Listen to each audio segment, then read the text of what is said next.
In other news, an Iranian animation studio is set to release an action video game playing out confrontations between NATO and an imagined Iran-Russian alliance. Iran's Call of Duty is set to amaze users with top-notch graphics and realistic scenarios, while RT merges into the parallel reality with the game's developers. Iran's army uses its UAVs and Russia's Sukhoi Su-jets to target warplanes of American and NATO intruders. This is one of the scenarios in a newly developed video game in Iran. Titled Revenge, the thrilling computer game shows who would win a potential confrontation between NATO and a military alliance between Iran and Russia. Revenge is designed by a team of young programmers in Iran's northeastern city of Mashhad. In this game, a military alliance takes form between Iran and Russia. The group tries to neutralize the operations that are planned by the enemy against the allies of Iran and Russia.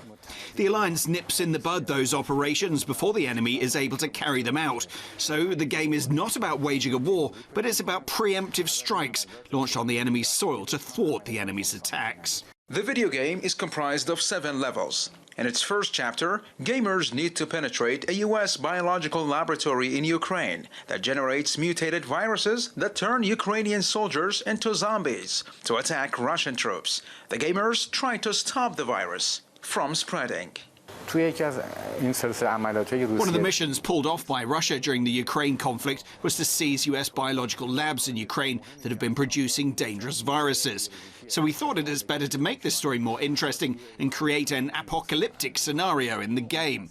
So in this first phase of the game, the US tries to compensate for its defeat in Ukraine by producing zombie viruses among Ukrainians to defeat Russia in the war.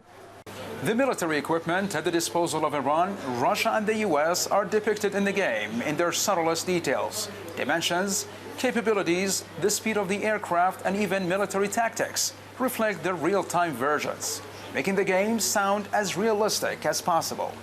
The F-35 is a legendary American fighter jet which was simulated in the game.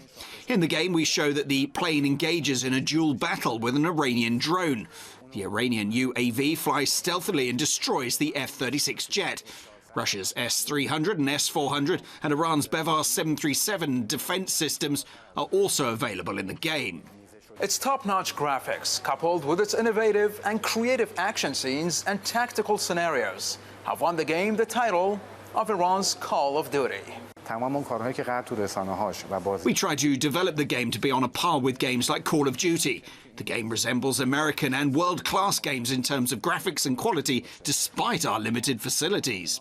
The company has also produced several animated films. One of them is called Battle of the Persian Gulf, whose theme is a potential armed conflict between Iran's armed forces and U.S. Navy in the Persian Gulf. The film has received mixed reactions from Iran and the U.S. This animation made a lot of noise on CNN, BBC, Associated Press, Bloomberg, Washington Times, The Guardian and other major news outlets. At that time, Trump's fans took to Twitter and called for demonstrations against this animation.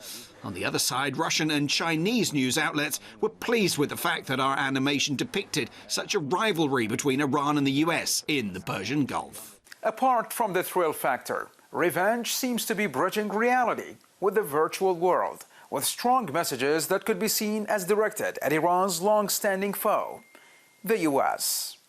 Yusuf Jalali, RT, Mashhad.